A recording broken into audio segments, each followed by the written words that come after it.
ngalamin ataupun masih menangi microcontroller seperti ini biasanya generasi dosen-dosen kita ya. Kalau setelah itu 2000-an, anak 2000-an biasanya udah nggak kena lagi, udah ada ATmega, udah ada Arduino dan lain-lain. Ini apa mind map-nya untuk tipe-tipe microcontroller ya, berdasarkan bitnya ada 4, 8, 16, 32. Memorinya ada yang embedded, maksudnya udah masuk termasuk di apa, di IC-nya, ada yang eksternal, jadi nanti ada modul khusus untuk apa, memori, bukan modul, ada IC khusus untuk memori, lalu ada instruction set-nya, ada CSC, ada RSC, lalu ada memori arsitekturnya, ada Princeton, ada Harvard, ada sebenarnya ada banyak sih, bukan dua itu doang, tapi di sini di PPT ini contohnya itu. Lalu ada family microcontrollernya itu ada, ini ada Atmel. Yang biasanya kita pakai kan cuma Atmel sama ARM nih biasanya. Nah, biasanya kita pakai Atmel, tapi di luar itu sebenarnya masih banyak. Oke.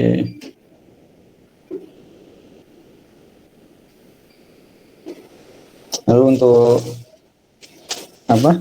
Berdasarkan bitnya ya ini. Jadi microcontroller kan ada 4, 8, 16, 32 bit. Jadi itu maksudnya nanti arithmetic logic unitnya itu yang apa, melakukan perhitungannya itu apa pada nibel 4 bit gitu. Yang nanti seperti itu, lalu 16 juga seperti itu, dan 32 juga seperti itu. Nah, untuk apa STM32 itu 32 bit. Ya, untuk memori ada seperti yang sudah disebut ya, ada yang embedded, ada yang eksternal. Eksternal seperti ini contohnya. Tapi biasanya sih orang juga tetap pilihnya yang sudah embedded sih, sudah include jadi satu dalam satu IC. Nah, ini complex instruction set komputer.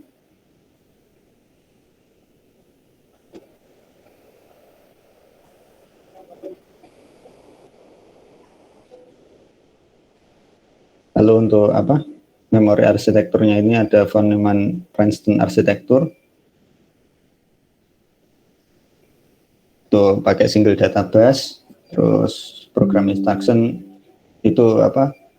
Dan datanya itu disimpan di memori. Nah, terus ketika apa? Controller itu dialamatkan di main memory apa?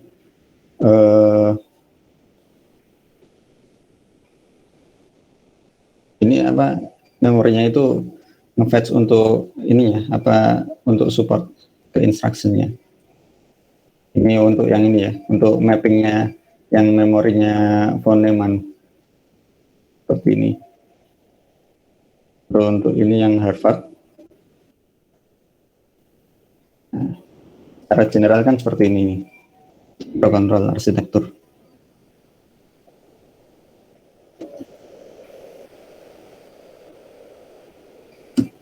Ini contohnya kalau STM32, yang ini yang dari datasheetnya F1 ya, Cortex M3.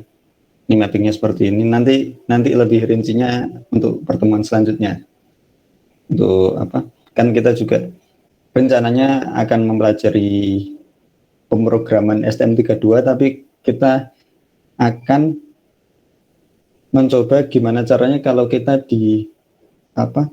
diberikan sebuah dokumentasi dari produsen IC-nya itu, produsen modul atau produsen board atau produsen STM32 itu.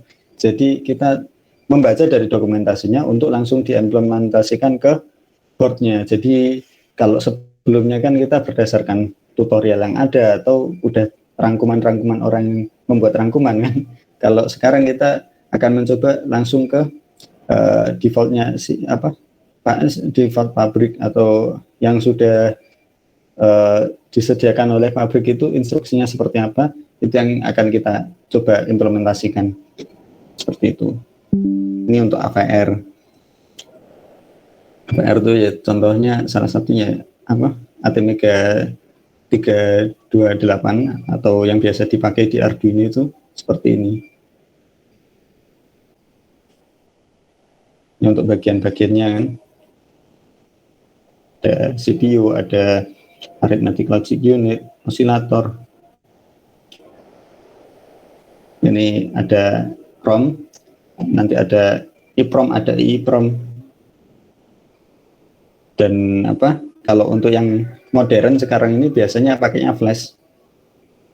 Ya mirip sama EEPROM, tapi ada beberapa perbedaan. Nanti juga itu bakal dibahas di pertemuan selanjutnya. Kita akan mengakses flash ya. Lalu ada RAM.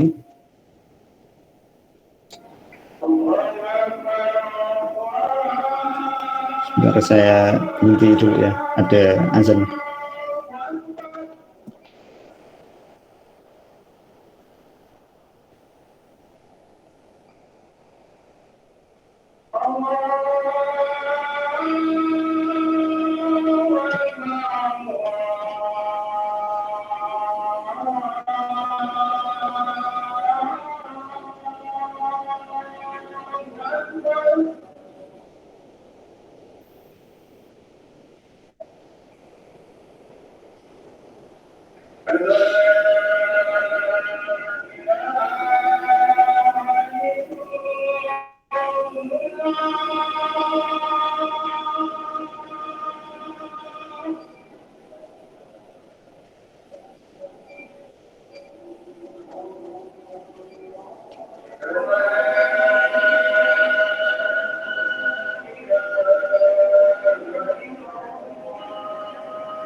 Oke, kita lanjut ya. Jadi sampai special function register. Lalu ada register itu sendiri yang nanti jadi apa? topik pembahasan utama kita untuk beberapa pekan ke depan ada apa pemrograman kita nanti based on register. Nanti apa untuk apa definisi singkatnya kan apa yang apa register itu untuk menahan data atau menyimpan datanya, konten data, tapi sementara doang, nggak kayak memori, nggak kayak apa namanya ya, nggak kayak memori, jadi cuma sementara di satu bit-bit tertentu. Itu register. Nanti untuk apa, untuk detail implementasinya itu yang akan kita bahas, dan bahkan nggak bakal lepas dari pembahasan mengenai register sampai ya mungkin akhir pertemuan. Lalu ada peripheral komponennya, ada I/O, ada counter, ada DAC, ada ADC, lalu ada watchdog timer. Nanti juga sebenarnya mungkin pembahasan stack pointer belum masuk silabus, tapi bisa sih nanti juga dibahas. Lalu ada bus juga. Ini penjelasan mengenai bus, maksudnya bus ini penjelasan mengenai bus. Jadi apa koneksi antara CPU dengan memori dengan peripheral itu kan nanti ada busnya itu.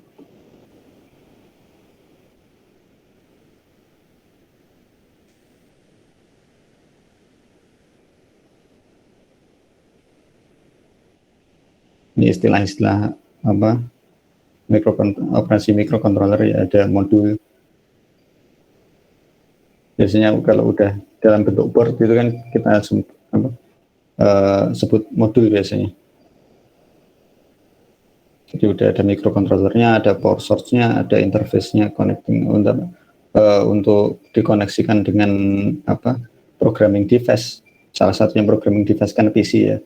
Lalu ada I/O port-nya, ada juga terkadang ditambah additional memory. Contohnya aja. Dan sebenarnya apa modul-modul yang pada umumnya itu juga pada dasarnya mikrokontroler. Contohnya saya mau ambil apa ya? Nah ini mungkin nggak kelihatan di kamera. Jadi ini modul MPU 6050 Giro IMU. Itu juga di sini ada mikrokontrolernya, tapi juga ada sensor untuk gyroskopnya, ada IC yang di situ ada gyroskopnya. Nah nanti mikrokontroler yang di sini ini yang jadi slave berkomunikasi dengan mikrokontroler pusat yang mungkin nanti kita akan menggunakan STM32 mengakses MPU 6050. Itu salah satu contoh, tapi banyak ada apa modul-modul itu di pasaran.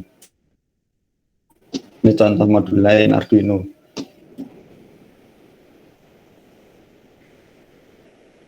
Ini internal operation, nanti rincinya bisa di pertemuan selanjutnya.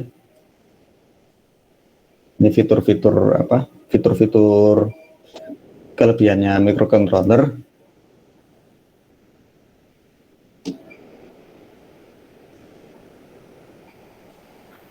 Ini contoh pengaplikasian, sebenarnya sudah kita bahas di pertemuan awal kan.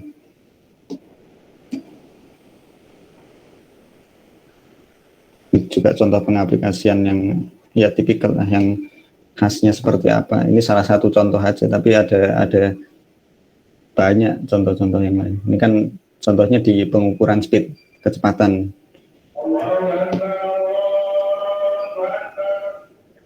Ini tabel perbandingan mikroprosesor dan mikrokontroler.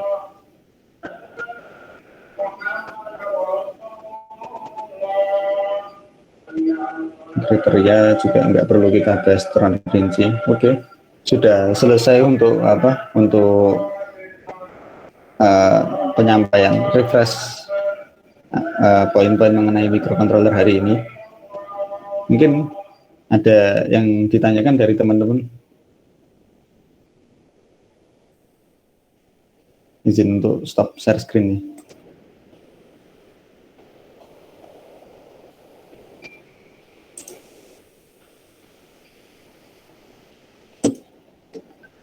Jadi hari ini memang refresh saja dulu, belum langsung masuk ke materi STM32-nya.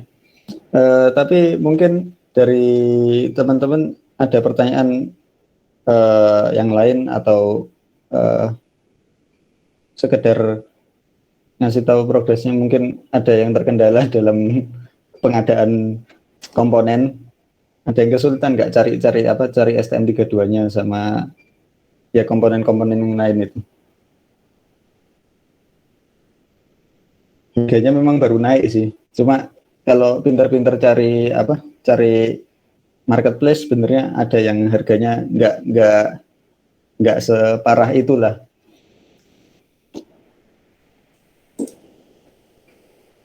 Harganya naik drastis, Mas. Iya, drastis. Aslinya 40.000 ke bawah kadang bisa dapat, ini ada yang jual 100.000. Ya, memang baru wayahnya shortage, kelangkaan semikonduktor. Atau kalian juga bisa cari di itu sebenarnya, di mana namanya, di grup-grup itu, grup Facebook biasanya. Grup Facebook itu banyak orang-orang yang jual second tapi masih bisa dipakai, harganya ya miring, harganya bisa sampai 20 ribuan doang untuk STM32 F1 misalkan. Tapi ya terserah kalian juga kalau mau nyari marketplace.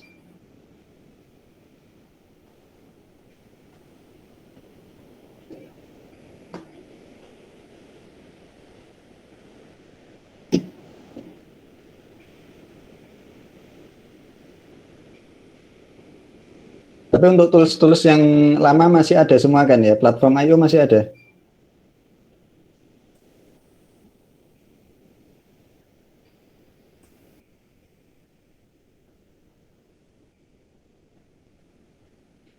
Seenggaknya nanti yang dibutuhin itu platform IO untuk tools secara software ya. Nanti sisanya untuk Cube MX pun akan kita hindari untuk rancangan silabus ini, karena ya kita bakal mencoba direct baca dokumentasi, berarti kan nggak perlu abstraksi hardware abstraction layernya STM32, kita butuhnya justru abstraksi register doang. Jadi ya lebih basic lagi, lebih dasar lagi dari yang sebelumnya itu, dari yang kita pakai STM32 Cube MX, kita generate library abstraksinya HAL itu. Enggak, kita pakainya yang ini dari dokumentasi.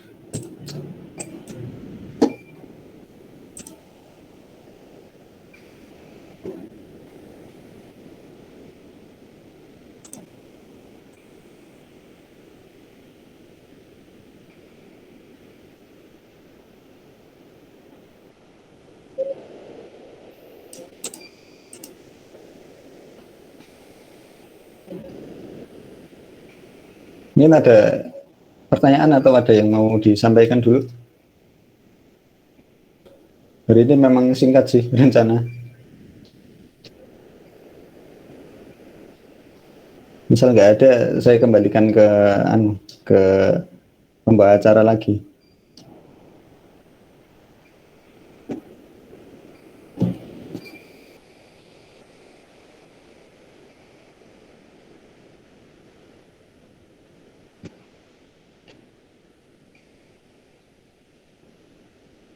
Oke, mungkin belum ada ya.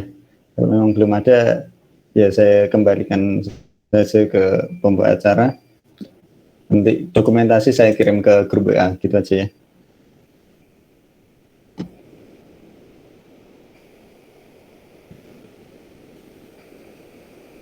Iya, baik, Mas. Oke. Ini mau disudahkan aja atau gimana, Mas? Boleh. Kalau memang udah nggak ada lagi yang mau disampaikan dari teman-teman, cukup dulu untuk hari ini. Memang pendek aja kok. Gimana teman-teman? Udah cukup kah? Kalau udah cukup mungkin bisa lewat chat bilang cukupnya. Atau gimana? Izin bertanya, Mas. Oh ya, silakan. Sebabnya untuk software yang diperlukan untuk latihan ke depannya itu software apa aja, Mas? Untuk softwarenya itu apa? Yang pasti VS Code. VS Code itu Visual Studio Code. Itu sama kayak dulu. Mungkin siapa Mbak Jelia Anita baru gabung ya atau gimana? Tapi nggak apa-apa sih. Saya tulis di Untuk Kenapa? tambahannya, selain VS Code itu yang untuk ke Selain depan. VS Code sama platform IO kan udah nanti di dalamnya VS Code installnya platform IO. Selain itu kenapa? Mungkin ada. Selain itu sih nggak aslinya ada CubeMX kalau mau install untuk jaga-jaga nggak apa-apa. Tapi untuk rancangan kurikulumnya ke depan, silabusnya ke depan sebenarnya akan menghindari penggunaan CubeMX. Jadi ya sebenarnya cuma platform IO sama cuma platform IO aja udah cukup. Platform IO di VS Code itu sudah cukup. Oh ya, terima kasih Mas. Kalau untuk komponennya itu STM32 itu wajib dibeli atau gimana Mas untuk kedepannya?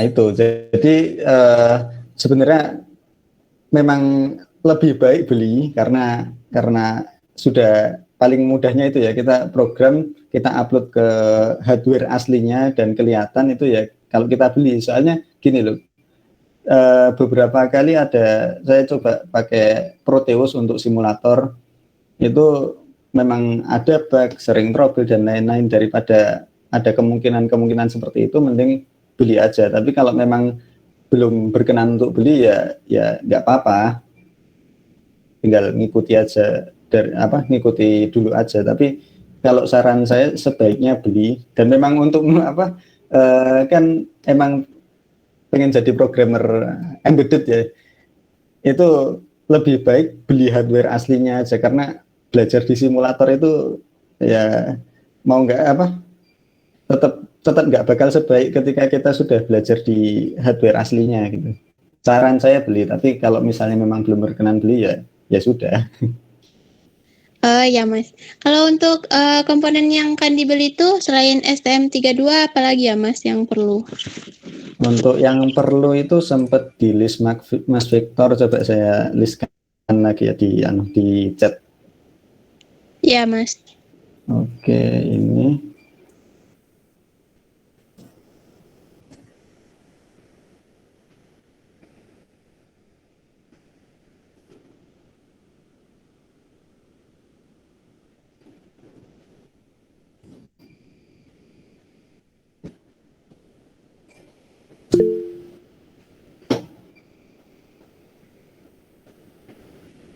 itu maksudnya 40 kali itu maksudnya jumlahnya ya. Kalau nggak ada angka itu berarti ya satu aja.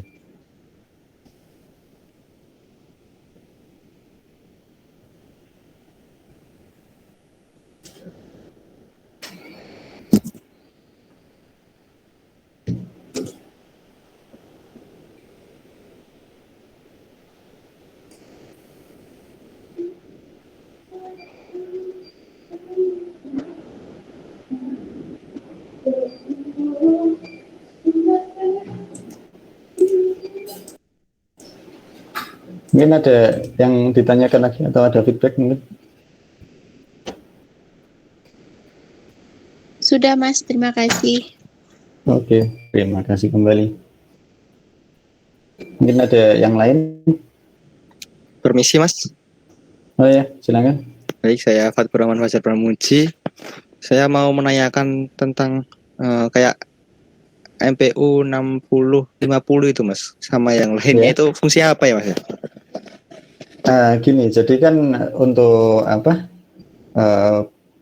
board STM32 kan itu kan ibaratnya kayak Arduino microcontroller yang lain ya tunggal kan. Maksudnya gini, kalau kita program aja tapi nggak ada komponen input atau komponen sensor atau komponen output aktuator yang lain, itu kan kita nggak lihat apa-apa. Maksudnya kalau STM32-nya doang kita program, ya kita nggak lihat hasil apa-apa di situ. Tapi kan kalau kita kasih LED, kita habis itu kita program misalnya blink LED, kita kan tahu blink LED-nya seperti apa. Kalau MPU 6050 ini dia IMU, sensor, di situ ada sensor giroskopnya, ada sensor akselerometernya di MPU 6050 itu. Kita nanti nyari data, ngambil data dari situ, data orientasi dan lain-lain. Nah itu kenapa kok yang dipilih MPU 6050, karena di situ ada namanya protokol komunikasi I2C. Nah, sebenarnya contoh untuk komunikasi I2C itu ya bisa macam-macam, nggak harus MPU 6050. Kalau misalnya dari teman-teman nanti ada yang mau pakai OLED LCD 0,96 inci itu ya silahkan, karena ini kan cuma salah satu contoh pengaplikasian untuk I2C itu di situ, tapi sebenarnya nanti luas pengaplikasiannya gitu. Ini kenapa saya pilih MPU 6050, ya salah satu pengaplikasian I2C di situ, dan juga bakalnya juga kepakai, karena jelas di tim robot contohnya itu di ABU misalnya itu ada akses untuk kita mengakses sensor IMU untuk orientasinya si robot itu sendiri. Jadi kan apa yang kita pelajari kemungkinan besar akan kepakai di tim ataupun di pengaplikasiannya di realnya nanti di project-project yang akan kalian lakukan, entah itu di tim, entah itu sekedar project-kan aja, seperti itu. Ya yang lain itu juga seperti itu saya pecah itu. Maksudnya komponen-komponen selain STM32 itu masing-masing ada pengaplikasiannya. Misalnya button itu untuk akses input, resistor nanti resistor potensio itu untuk akses ADC, kita contohnya ADC itu nanti pakai potensio, MPU tadi I2C, SD card modul itu nanti untuk contohnya SPI, FTDI UART dan lain-lain. Gitu. Mungkin kecepatan atau kurang jelas atau gimana? Sudah cukup Mas. Oh, baik.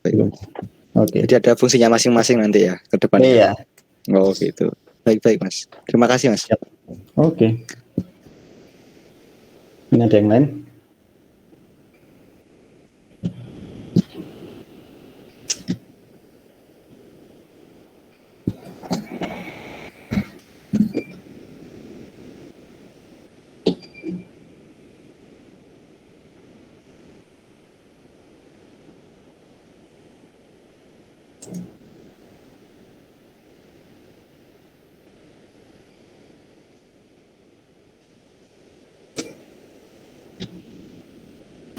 Gimana teman-teman, ada yang mau nanya lagi kah?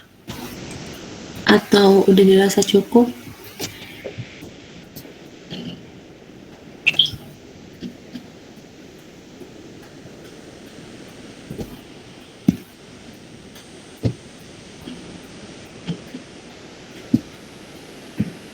Baik, mungkin di akhir aja ya Mas Ali.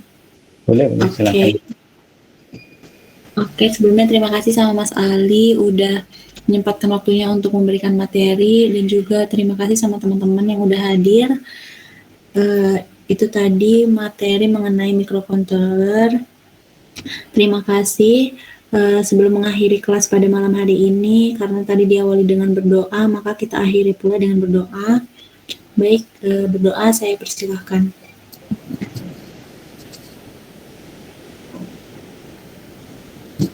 Berdoa tidak pernah dicukupkan. Oke teman-teman, aku Widya sebagai moderator izin mengakhiri kelas pada malam hari ini. Terima kasih. Wassalamualaikum warahmatullahi wabarakatuh. Waalaikumsalam warahmatullahi wabarakatuh. Terima kasih Mas. Terima kasih Mas. Terima kasih Mas. Terima kasih Mas.